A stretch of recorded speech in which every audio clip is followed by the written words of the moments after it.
Hello, and thank you for tuning into Discover Stories on Reimagine Radio. My name is Tanya, your host and a student intern with VAMS while completing my social justice practicum. Today, I have the gift of talking with an amazing woman who I gratefully also get to call my classmate and friend, Gillian Kirk. Gillian is a registered massage therapist who has been practicing and studying yoga and meditation for more than 2 decades. She has a comprehensive education in anatomy, physiology, neuroscience, pathology, and management of illnesses and injuries. She also has advanced training in reiki, ayurvedic healing, yoga nidra, and breathwork, all of which inform her holistic approach to healing. She graduated from West Coast College of Massage Therapy in 1996, and she has a bachelor's degree in English with a minor in kinesiology from Simon Fraser University. She is currently in grad school working on her master's in counseling psychology at Adler University. Welcome, Gillian. Thanks, Tanya. Thanks for having me. Yeah, how are you?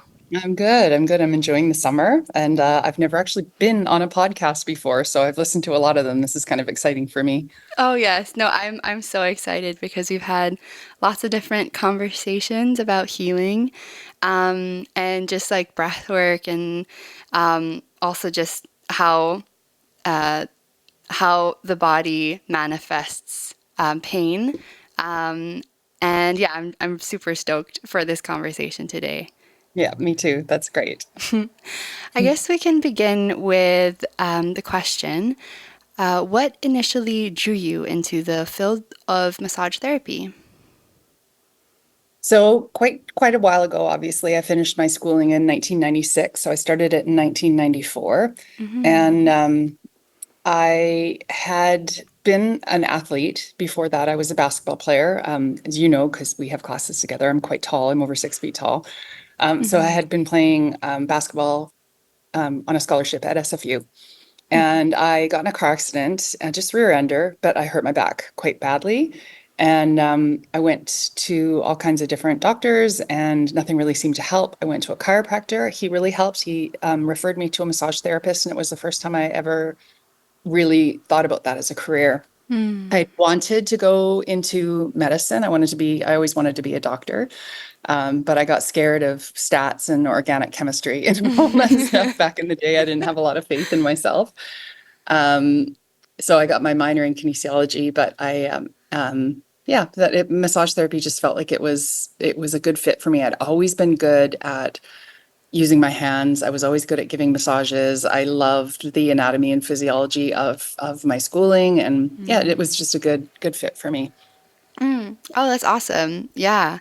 It's really cool that sometimes we get these like doorways into our passions because of like the situations that we're in and we're like, "Oh, actually this is like being in their position like with a chiropractor, like oh, being in their position seems like something fulfilling and meaningful." Yeah, absolutely. And I love people. And I think anytime you're in any kind of a helping profession, whether you're, a doctor or an accountant Hmm. or anything, it's about people. And especially with massage therapy, you do get to know, I get to know my clients really, really well. I get to have really strong relationships with some of them where I see and I'm, listening as they talk about all the different stages of their lives, getting married, having kids, kids going off to Hmm. college, retiring, all of that, deaths in the family and divorces. Mm. It's just, I feel like I really have a strong relationship and I really care about my Yeah. clients. So, yeah. Yeah, yeah, absolutely. And that's definitely something that I've gotten to see in you too, and with all the stories that you've shared, Mm. which is something that we'll definitely go into as this conversation progresses. But as I was sharing in your bio, like you have all these extensive trainings and all these different like modalities, and there's definitely a lot of like the intersection of where they meet, and that is definitely in like how it informs your approach to healing in a very holistic manner.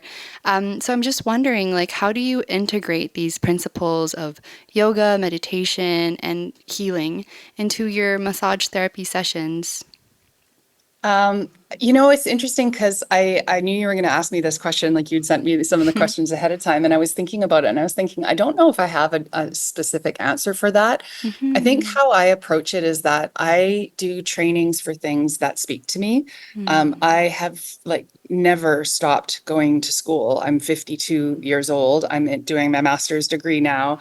But, you know, I have always done trainings. I've got postgraduate certificates and I've done at least 3 yoga teacher trainings, and it's just something that I'm passionate about, is always learning. Mm-hmm. I got into Reiki when I was making some big changes in my life, and I didn't really believe in Reiki. I didn't really believe in energy healing. I always used to say Reiki is fakey.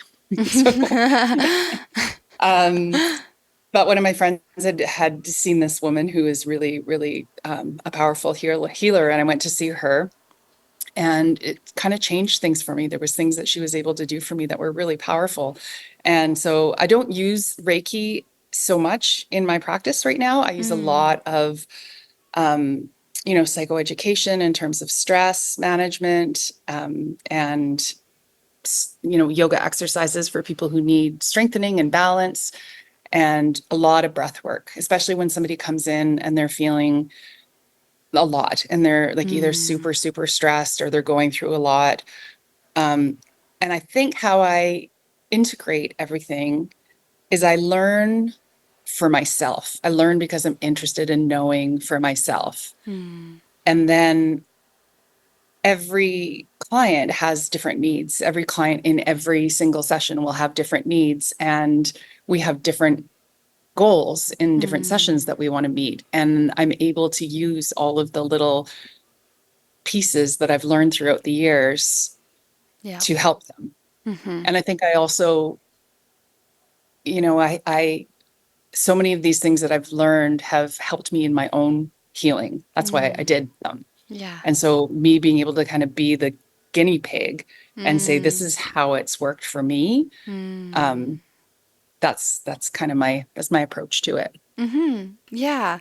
Yeah, and you just alluded to this next curiosity that I have about how do you integrate these teachings into like your philosophy on life? Mm, yeah, that's a big question too. um, yeah, my philosophy on life is interesting. How do I integrate the teachings into them? I think it's just knowing that nothing is really separate, that there's this that everything is connected. That when you're talking about your own energy systems and your own way of being in the world, your mind, your body, your spirit, your personality, um, all of those things are connected to each other. And in the Western world, we tend to separate them. Like you go to your doctor for the physical things, you go to a psychologist or a counselor for the mental and emotional things.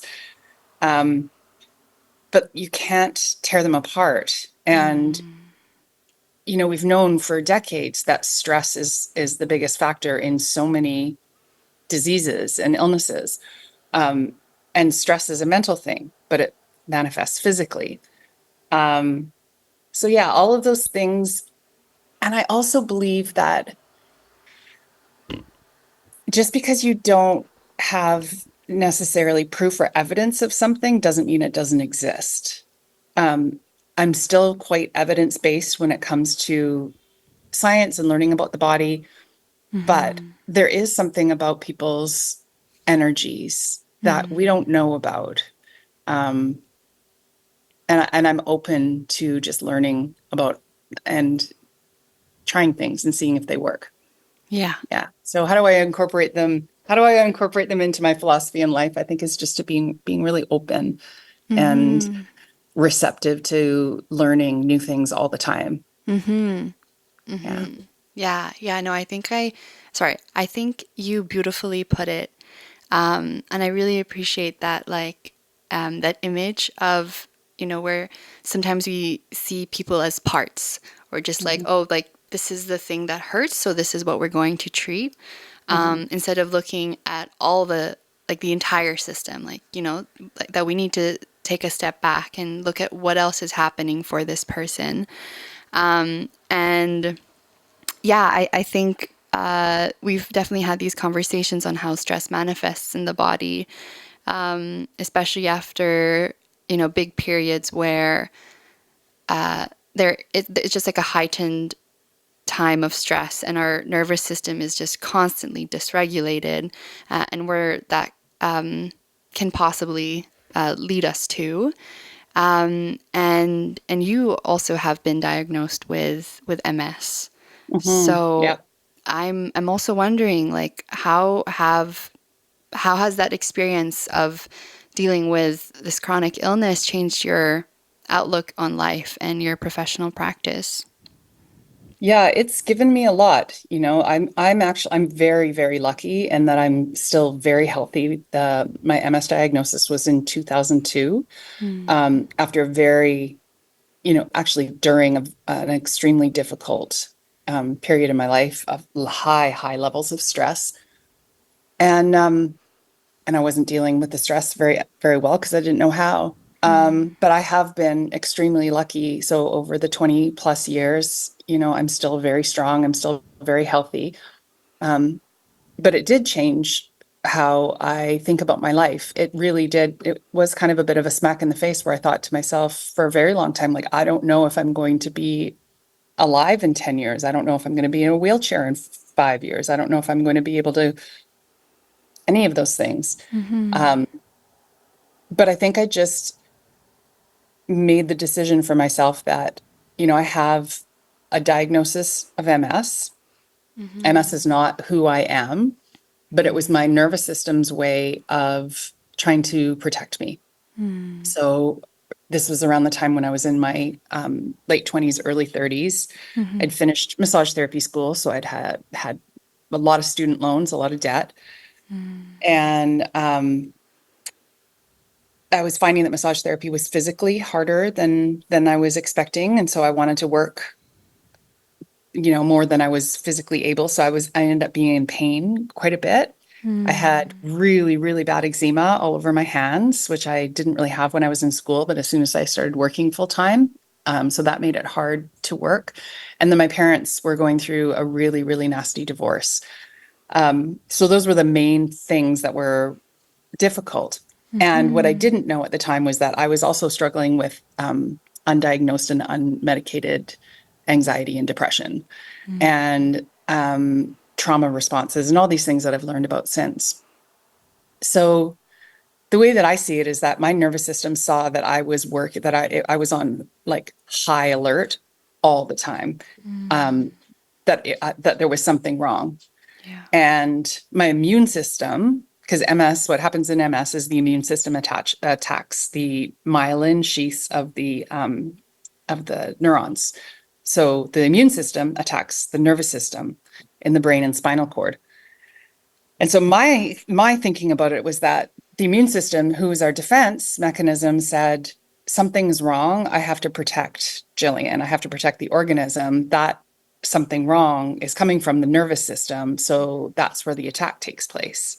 Um, yeah. And I read Gabor Mate's The Body Says No, When the Body Says No. And that really, really changed my way of being. It really changed the way that I thought about the diagnosis. I went from feeling helpless to feeling like I had some control over managing my stress, Yeah. and there's a lot of things that I was lucky about. So yeah, I don't know if I answered your question. I can't even remember what your question is about. No, no, it's beautiful. Yeah, I think that sense of remembering and reclaiming one's narrative is something that I hear so prominent in what you were sharing, of also trying to understand our body in ways, in ways that it protects us, because it needs to, keep us alive and also conserve our being and our ability to show up in the world. And it can be very hard.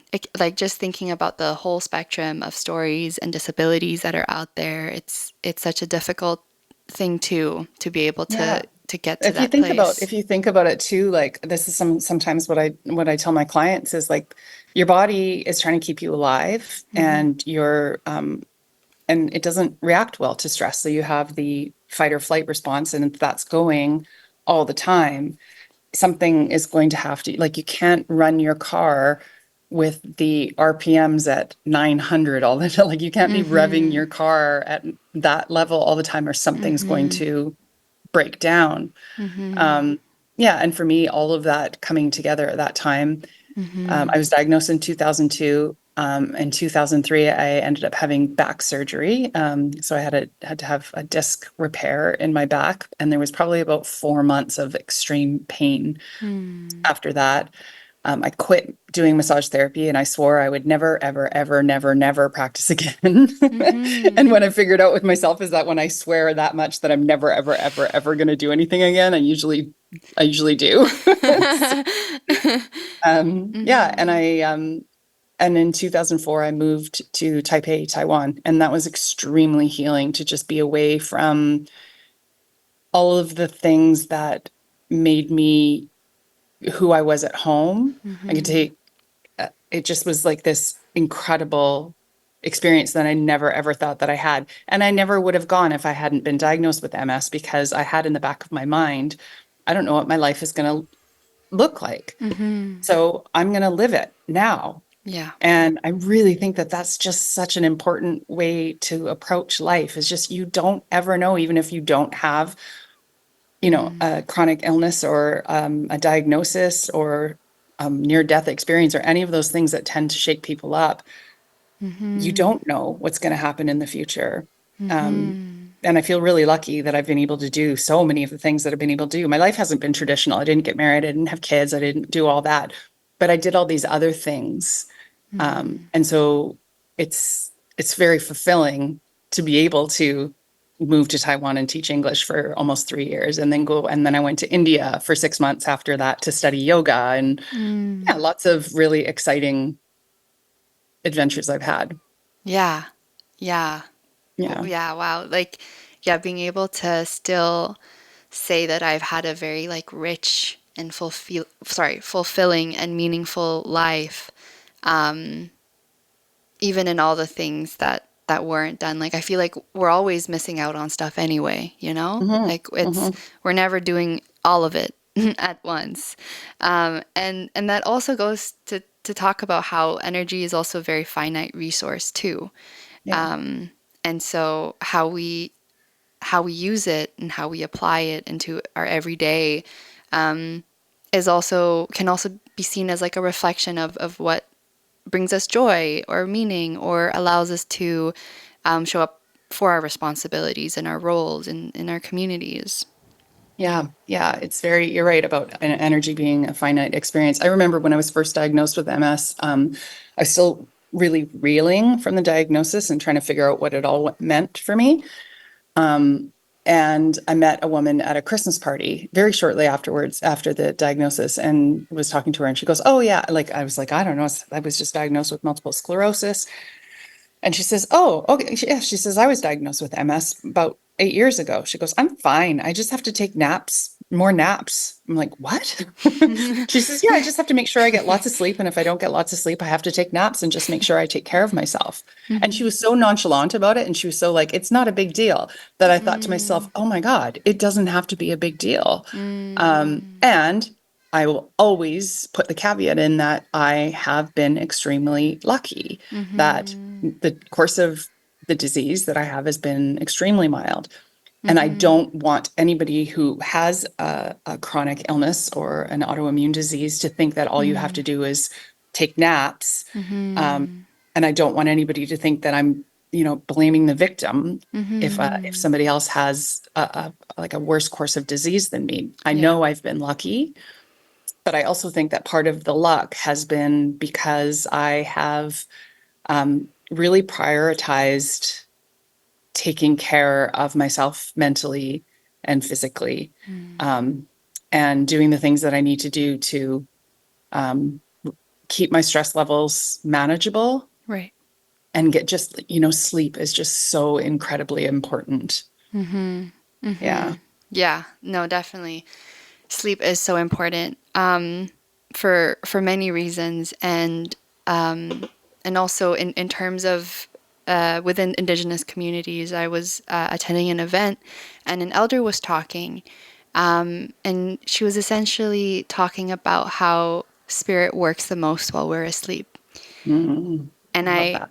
I really felt that too, because not is it sorry it's not just like a form of rest, or a form of like our like physical rest, but it's also a form of processing too. Like we process a Hmm. lot in our dreams. Hmm. Like lots of healing takes place too, when we're asleep. So it really is a source of life, really. Hmm. Yeah, exactly. Yeah, it's so important. Yeah, source of life is exactly what it is. I love that. What did she say? Spirit Oh, she works. says the spirit works the most while we're asleep. Yeah, I love that. That's Yeah, great. yeah, Hmm.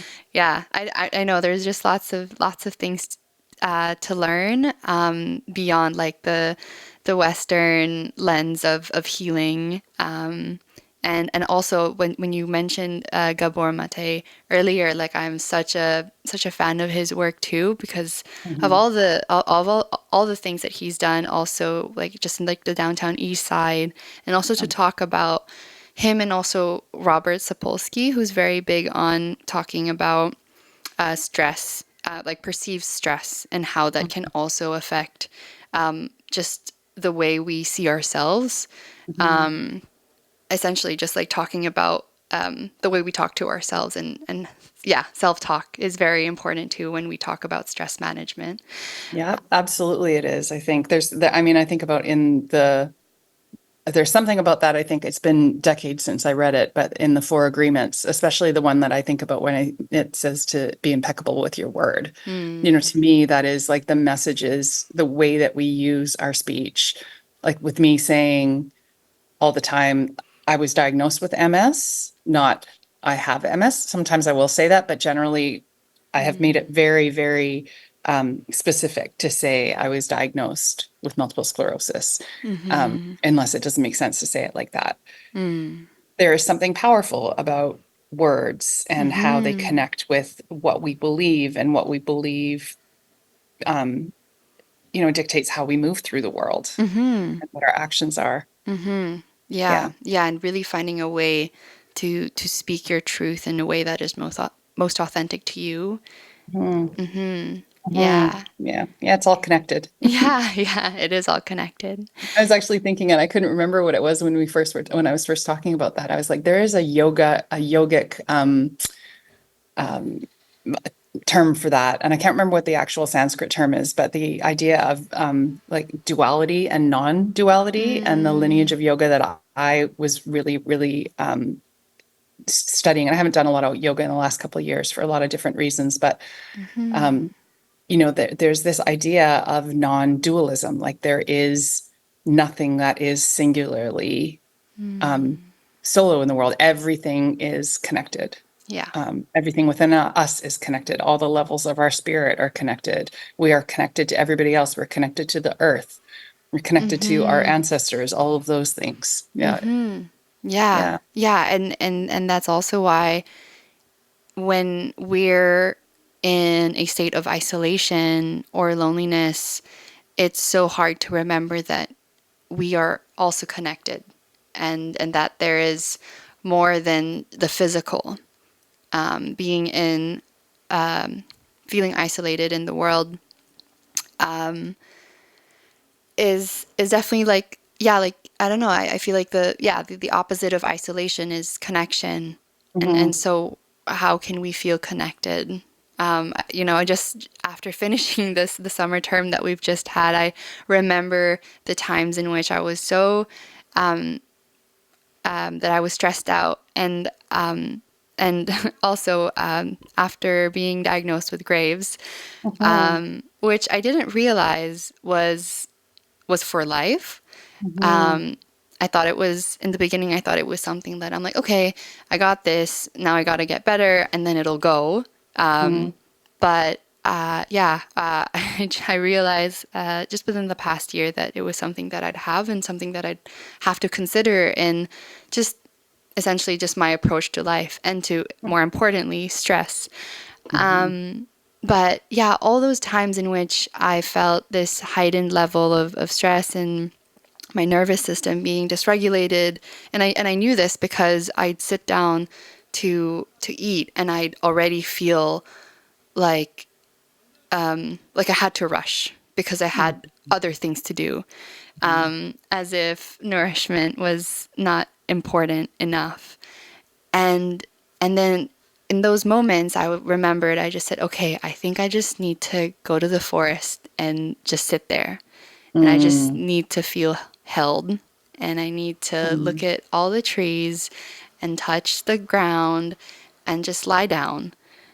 And that in itself is connecting, mhm. for me at Yeah, least. the nourishment. Yeah. Mm-hmm. Yeah, I Mm-hmm. love that. Yeah. Mm-hmm. Yeah. Nature is very, very healing and very important. I think our connection to nature in the way that, city life is these Mm-hmm. days is makes it difficult. But Mm-hmm. it's really good that you know that about yourself, that that's somewhere that you can go to basically reboot and recharge. Yeah. Yeah. Yeah. Yeah, absolutely. And yeah, and right now you're pursuing a master's in clinical counseling while working part-time as a massage therapist. Hmm. So you kind of went back to massage therapy. Um, Yes. but can you tell me more about that? Like, what brought you to pursue counseling? So I told you that I had that really powerful Reiki session. Yeah. And so what happened in that very first session, first of all, it was extremely powerfully healing. I do think that the woman that I went to is a little bit of a witch in the best possible way. So I think she has some special gifts. But one of the things she said to me at the end of our session was, she said, some people are just structured, like just energetically structured to be healers. And she said, Mm, I want to plant a seed. And I think it was February. She said, and it's still winter, so that seed might sprout and it might not. But she said, you are a healer and you should be doing this kind of healing work with people.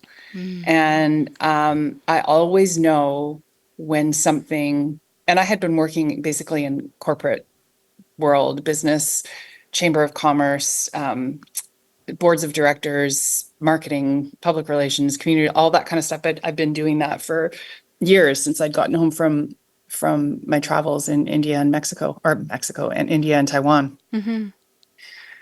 Um, but it just rang through my head for weeks like a gong, like a gong. And I had just started this new job that was Mm, supposed to be my great, this is going to be the one. mm-hmm. Climb the ladder, startup, all that stuff. And it just, at that point, like I'd been there for not even 6 months and I could already see that it wasn't what they had sold me when I took the job. Mm, And around that time, my brother, who I've always had sort of a challenging relationship with my brother, but he was really struggling with an addiction to alcohol. yeah. And I found myself in the position of being the one that he called for help. All Mm-hmm. of these things happened around the same time. And I think it was like, was it 2017 or 2018 or something? Mm-hmm. And it just made me think. And then one day, so it was just ringing. All this stuff was like ringing through my head. Yeah. Her saying, "I'm planting a seed. You're a healer." Um, and then I got laid off my job. And Mm, I just, when I left, I was like, I think that was exactly what's supposed to happen. I'm still mad about how they did it. mm-hmm. And I Mm-hmm. don't know exactly what I'm going to do, but I'm not going to do that anymore. And Mm, that was when I went to Bali for the first time, got back. I'm like, what do I miss about my life? What do I miss a lot? And I miss traveling. I missed yoga and meditation. And I miss really feeling like I had, you know, purpose. yeah. And so I went to Bali, ended up doing some teacher training stuff. And when I got back, I actually had been asked by the mayor of Port Coquitlam to run for city council because I was involved with the community quite a bit. And I Mm, had thought that I was going to do that.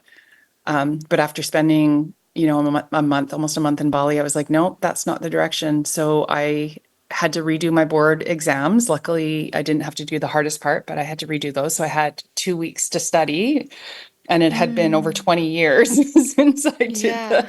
since I did them the first time. And Yeah. luckily, I passed on the first time. And in 2019, I started practicing again. And it's just been really, I was so burnt out and so fragile and raw and in pain and self-sacrificing when I left, that I've just approached this in such a different way. And it's been really, really rewarding, fulfilling. But I'm 52 years old. I know I'm not going to be able to do this for the rest of my life. It does hurt when I work too much. And so counseling school felt like I was always meant to be going in this direction. And I finally stepped into the path to walk the path that I was meant to walk. Yeah. Yeah. Yeah. I feel like, that was, I'm always so moved whenever I hear people come to a place of clarity with what brings purpose and meaning. And it's just also such a beautiful experience to have watched you do a therapy session. As you know, in one of our classes, we had to do a demonstration essentially of being with a client for 30 minutes in front of everybody, which can be very nerve-wracking. But I think life really propels us towards a specific direction, I want to say. And while people may call that fate, I also think that when we're able to listen to ourselves and listen to what feels right, that's where we get to practice our sense of freedom and our autonomy too. Absolutely. Yeah, beautifully said. This podcast is brought to you by the Vancouver Adapted Music Society. Since 1988, VAMS has been supporting and promoting musicians with disabilities in Metro Vancouver through various programs, including music lessons, recording projects, and live performance opportunities. To learn more about us, visit our website at www.vams.org, at VAMS Society on Instagram, the Vancouver Adapted Music Society on Facebook, or email us at info@vams.org. Thanks for listening.